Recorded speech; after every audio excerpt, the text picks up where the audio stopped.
Y'all,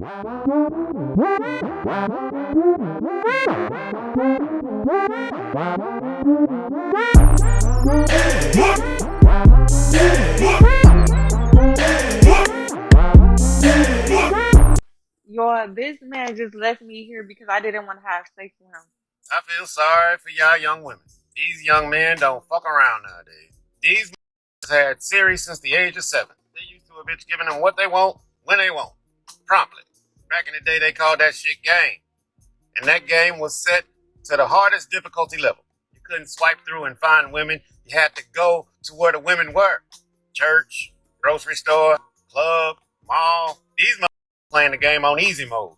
Swiping text. These don't even bother to call y'all no more. We used to like the challenge. These motherfuckers don't want no challenge at all. See, because these Fortnite fire a female on the first night if they don't want to fuck. Our dumbass was getting blue balls and shit. And they carry a whole library of adult entertainment in their pocket. These motherfuckers don't need you.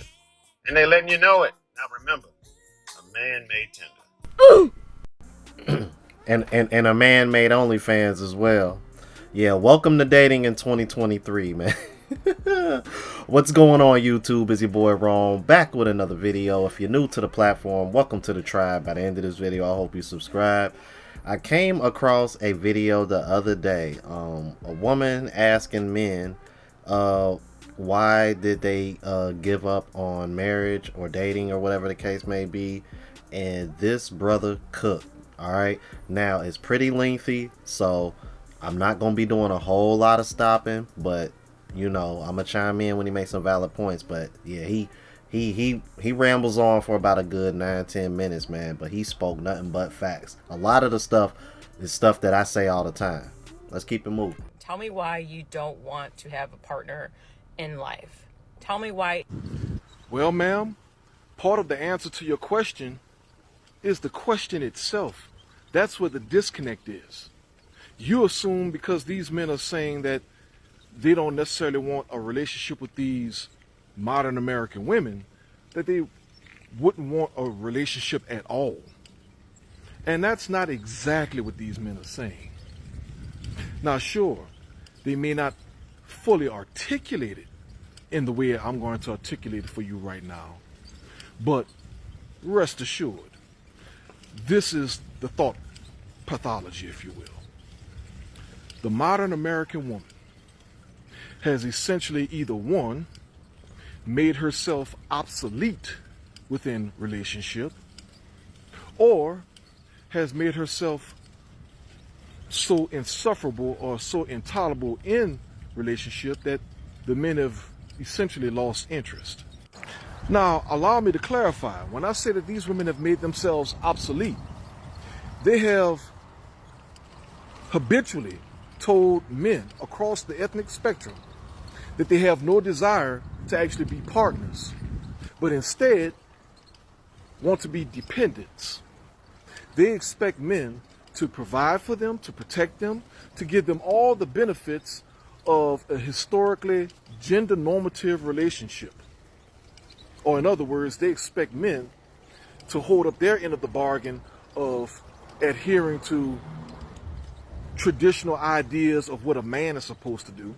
However, the women don't want to do the same.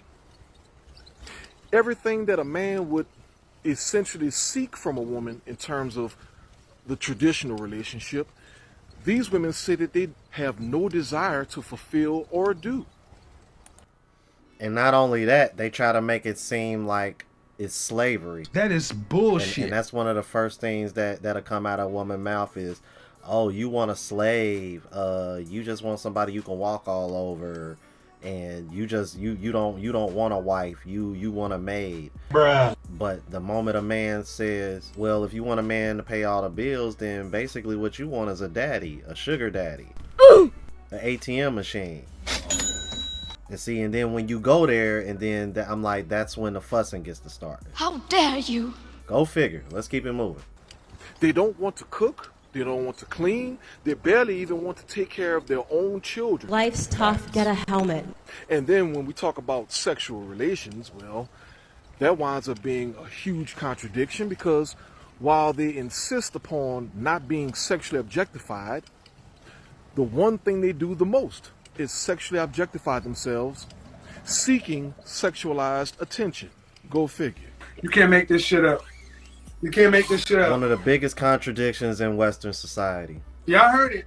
Then, if we're talking about being insufferable or intolerable, the idea that this is how women even approach relationship with this one-sided ideology, there is nothing beneficial about that. If anything, that in itself has de-incentivized relationship with them. And we're not even talking about bringing the state into this, where so many American women have misused and abused the marital system, particularly getting divorced. So many American women have misused divorce as a financial boon or come up.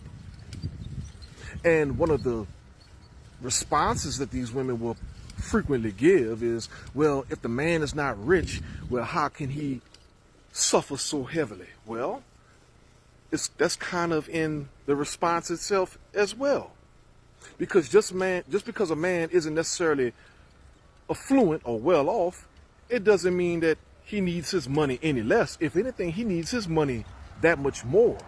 And if these women are misusing the marital process or divorce proceedings to exploit these men for financial gain, then if these men aren't making that much money, they are crippling these men. So that said, if the options that are presented to a man are, one, get married to an American woman, or two, remain alone in isolation, well, remaining alone in isolation has now become the lesser of the two evils.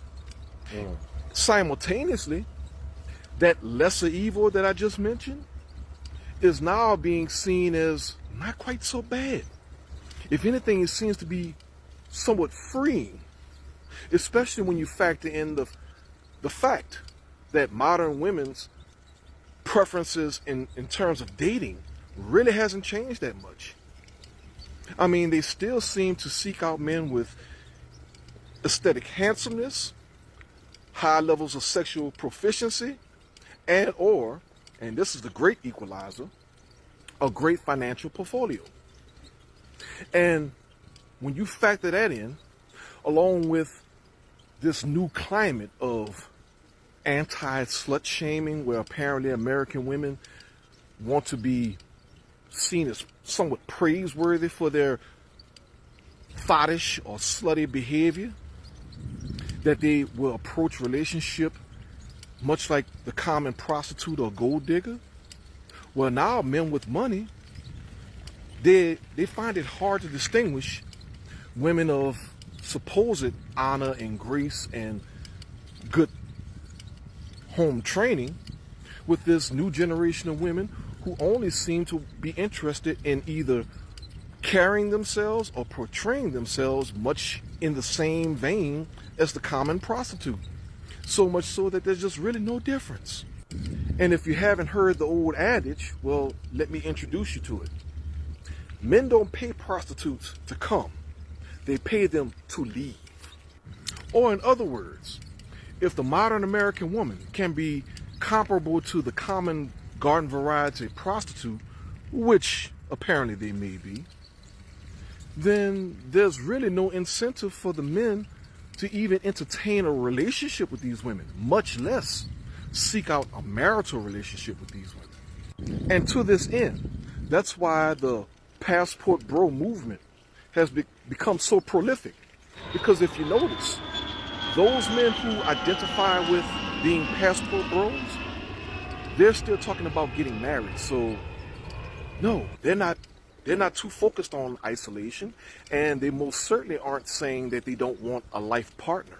If anything, they have made a resounding response that has signified their perception of the American woman as being either counter to or ineligible for that type of relationship. And I'm glad he mentioned passport bros during this, because This is one of the main reasons why the movement even exists, is because of what the dating climate is in the West. It's very transactional, with very little return. There's no substance. I mean, it's just pretty much all hookup culture. I mean, I remember seeing a post one time where somebody said the culture nowadays in dating, you just gotta pick your favorite 304 and just ask her to quit being a 304. Bruh. That's pretty much what modern dating is nowadays. That's sad, man, but it sounds so true. Let's keep it moving. And sure, we can go back and forth with this same argument where these ladies will claim that they didn't know, or they want another chance, or maybe even try to double down and claim that they aren't the women that it's plain as day that we can see them as truly being. But nevertheless, the men are no longer interested in even having that dumb conversation. We don't want that back and forth. We don't see the utility in it. If anything, we see it as a futile conversation with relatively immature or intellectually bereft women who only seem to want to beat us down even further with their bipolar temper tantrums. Now, to be fair, there are plenty of American women who don't practice that particular ideology, who do hold themselves to a higher standard, who truly are ladies. But here's the rub. It is too hard, or rather, not necessarily worth the time and effort to try to sift through all these other women like a prospector might sift through sand to find gold, with all this pyrite and sand and gravel and all that muck in the midst. We don't want to waste our time with that. So instead, these men, many of them, have either resigned themselves to marrying outside of this particular culture, or simply enjoying the freedom that comes from not necessarily being beholden or responsible to one particular woman. They can save their assets. They don't have to worry about the state getting involved and trying to give away half of their assets just because one of these ladies enters a relationship with them and tells them on some magical day that she has lost interest or she's unhappy. No, these men can go on, continue building up their kingdoms, continue living their lives unobstructed, and living in the peace that they continuously keep telling you that they want to have. So the fact that they say that they want peace, and for whatever reason, you, the lady who made this video, has disregarded that apparently, that is also part of the problem. And that's also part of the reason, because as these men are saying exactly what it is that they want and need and desire, you ladies continuously ignore it. Oh well. And these are facts, man. But in short, women are holding men to a traditional standard still, even in modern times. As much as they want to sit over here and call men modern too and whatever and what may have you, y'all still hold us to a traditional standard. That's the reason why the Cheesecake Factory situation went viral. That's why the oyster situation went viral. That's why men paying for dates is always a topic of discussion. These talking points would not exist if women didn't still hold men to a traditional standard. So for women to sit over here and have such a problem with this, it's bullshit. That is bullshit. Y'all let me know what y'all thought about this, man. If you're new to the platform, please subscribe. OGs, I appreciate the love and support. Make sure y'all hit that bell notification. That way y'all know what I'm uploading. Hit the like button because it helps with the algorithm and helps me reach a broader audience. Also, look out for the travel vlog channel, Unplugged Traveler. Link is in the description, as well as my latest mixtape, Lost Music Volume 2. And if you want to purchase any of the merch, spreadshot.com link is in the description. Until the next video, you guys, deuces.